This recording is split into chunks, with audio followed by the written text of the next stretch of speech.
Hello, hello, hello. How y'all doing? Welcome to my stream. So, three topics for today are going to be the Brockville, the Hard Right, and New York. Particularly New York. So, the Brockville. So, anybody who reaches a certain age on YouTube basically gets sent the algorithm sends them to dating stuff. Like, yeah, none of us want to admit that we watch like dating advice stuff, but pretty much everybody I know does, except doesn't admit it to anybody else, including themselves. Um, I don't know. Like, it kind of makes sense. Like, what have people been interested for all time? Death, love, violence. That's basically what people are interested in. Cool fact: if you go to Shakespeare, every single one of Shakespeare's plays either begins with a ghost, a murder, or a transvestite. Every single one begins that way. We haven't changed that much as people. Also, Shakespeare, farther back than you think, 14th century. But anyway, we all get in these like, oh, and we all kind of go through the same passage, right? We start off with like general dating advice, then you go into more depressing dating advice until you hit the black pill, where it's like everything is doomed. You don't, you're never gonna find love, all this kind of stuff. And the thing that's annoying about the black pill is that it's not wrong. It's just not helpful. Like, okay, let's say everything is true. Everything they say is true. Everything is doomed. Does that make you happier? Does it make you more content with your life? Does it help you accomplish your goals? No. Humans cannot exist in too much reality. I don't think it's possible. The only way intelligence can really work is if you have a myth behind it. And the black pill is basically just, oh, no myth. So that's so smart, except it's not. If the world ends, who do you want to be on your side? Some optimistic guy who's cracking jokes, or somebody who's saying it's all doomed? Somebody who's optimistic and happy and joyful is the person you actually want on your side. Being a pessimistic nihilist is only advantageous, as it turns out, in a society as soft as ours. In a tougher society, in a world that's more difficult to live in, you need optimism. It's required to have some like perseverance, confidence. Nihilism just doesn't work as a philosophy. It doesn't help you at all. And also, it might not be true. Um, it can only spread in the world of decay. That's why when I get things like I went through a bit of a binge of watching Pearl and some other guys, and I'm like, okay, yeah, maybe you're right. Is that helpful? No. I think eventually everybody has to reach a point where what is true is not necessarily what is useful. What is true and what is helpful to you as a person is not necessarily the same thing. Um, and that's really funny to think about. This is where somebody like Jordan Peterson or some of those other stoic types are wrong. They're like, "Oh, face the truth." It's like, no. um, I don't see the benefits, and it doesn't seem to be leading you to being a morally good person either. So what's the point? I'm much more Scott Adams this one. Take it as it is. Try to get a worldview that aligns with reality because I know it'll work better for you. But don't believe the truth. You don't know it anyway. So you're being very pessimistic for no reason anyway. Um, so it is funny how much of the right gets wrapped into that whole doom spiral.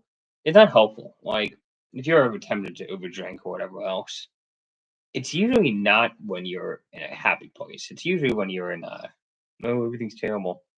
That's why I think they actually kind of there's like a conspiracy theory I have that negative content is actually encouraged by degeneracy, that by degenerates because it makes good people give up and just go ahead and be bad people.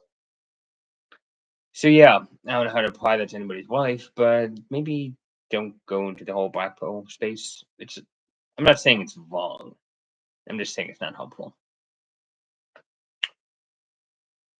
And there's so many ways to live. Like, it's like obsession. So you're obsessing over an area of your life that isn't going well. That's why, right?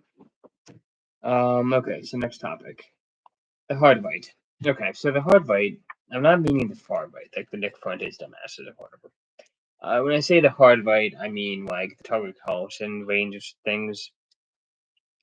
Basically, Tucker Carlson, where first off, before I go into critiques, good husband, good father. Seems to have kept his wits about him as he gets older. Seems to be putting into good shape. Um, Honestly, an enjoyable person to watch him interview. I mean, there's a lot of good things to say about Tucker Carlson, and people like him. The issue is that they're politically idiots. They're political morons. Okay, so how it works is that you have the center right and the far right. The center right is composed of squishes and actual just conservatives. So squishes are generally the right, but they're just very apologetic about it. It's like, I'm sorry, we're right wing, but this is what we think. Kind of sound a bit nasally, if you get my drift. The center right is like me. It's like, okay, what are the best policies? What's the best thing to do? Where should the country go? Where should the world go?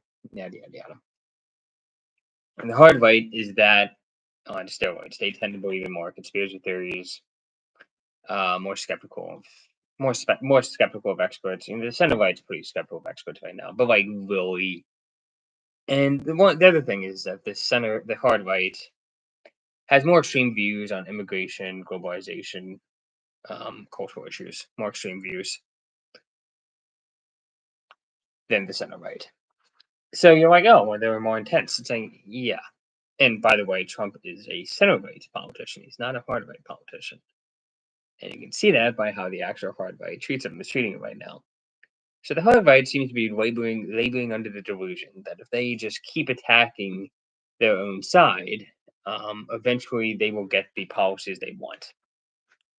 They fail to recognize that Republicans got 51% of the vote in 2024. They did not get 80%. They did not get 70%. If it was close, but he's like, "Oh, it was a landslide." No, it categorically, mathematically, was not a landslide. And this is against one of the worst candidates that Democrats had over the past 50 years, Kamala Harris. It was close. And Trump had a lot of random things pop into place at the exact right time, like the tech bros joining him, the assassination attempt failing, different. There's a lot of near misses, right? So I don't understand what the far right is thinking. It's like, what do they get if they attack the center right? If they, Tucker says, impeach Trump or kick him out of office, what do you get? You get nothing. Oh yeah, yeah, the Epstein list. Yeah, do you think you're gonna get that if the Democrats win? You're not. So you're throwing out all of the gains that the right has made over the past 10 years. All of them, you're throwing them all out. And what are you actually getting out of them? If we squat, like I would get giving up everything if like you got something. Okay, we can bring some people into prison. We can put down the evil conspiracy. Okay, you're not going to get that. So you're basically just being a huge thorn in the side to the conservative movement that you are a part of, allegedly part of, and getting nothing. And why are they this stupid? I think some of them are a little bit glowy. Like I know Tucker has a story that got nothing against Tucker, but he has a story that he was contacted by the CIA when he was younger. Yeah, contacted. That sounds to me like somebody who was contacted and has interaction with those people. He's very open about the fact that he's interacted with a lot of people in Washington. Maybe he's a bit glowy. Maybe he doesn't even know that he's glowy. Maybe like that's really getting conspiracy. You have to take people at their face value. But the point being is that the hard right is very, very like defeatist. It's like they want to lose. It's the same thing as the black pill. It's like, yeah, well, some of their ideas may be right. Yeah. Is that helpful? No, it's not helpful. It's a waste of time.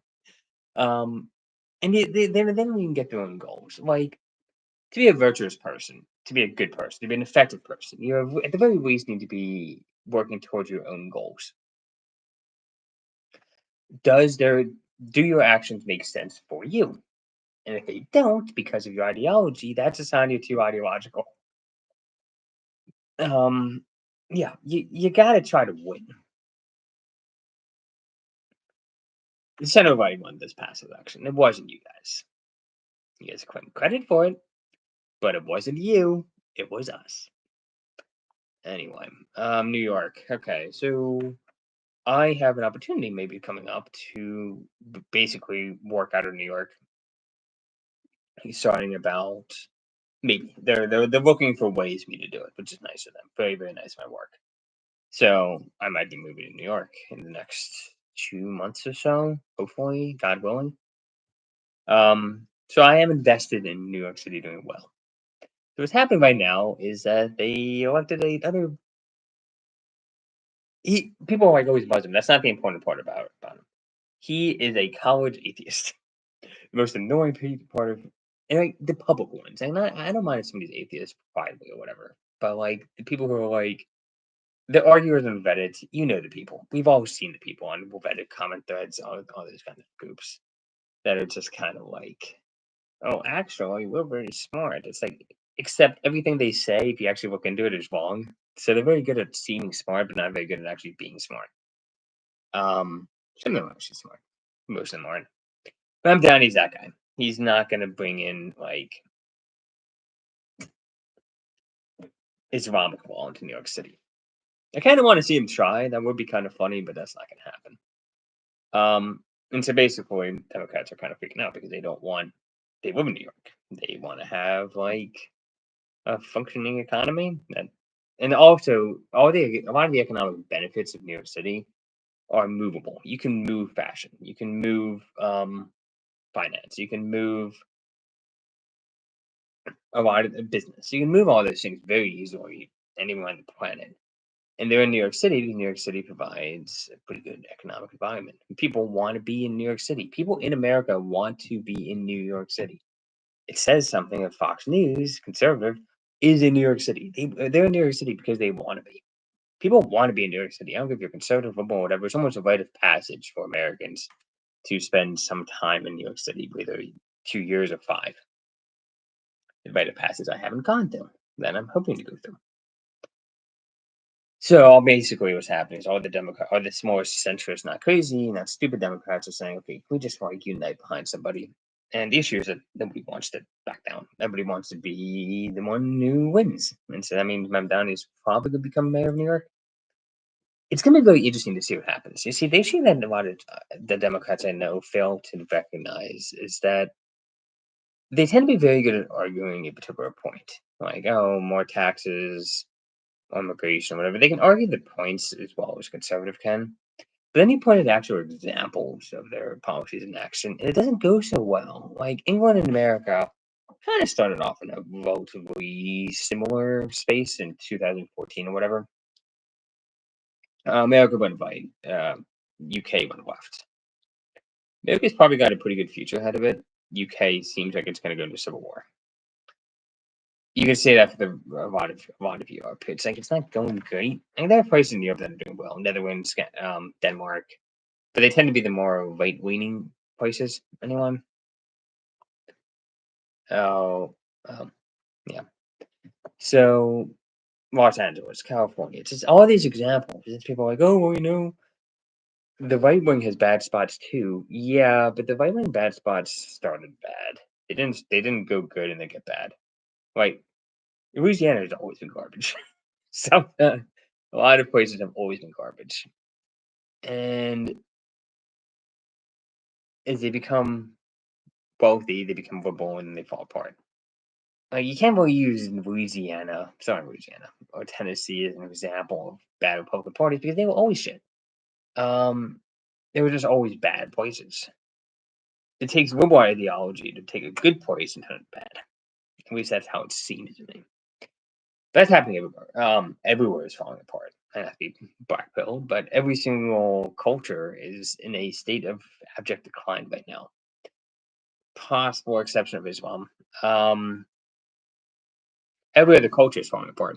Birth rates, family formation, everything that would basically indicate a thriving future, all falling apart. So yeah, I don't know what the solution is, but I do know that New York City is very important to America as a place. It is the cultural economic center of America. I know DC is the capital, but New York City is where it's really at. And I really don't want it to fall apart. But we'll see. Maybe it doesn't. Maybe Mamdani's right. Maybe he proves the liberal policies can work. I doubt it. Anyway, cheers.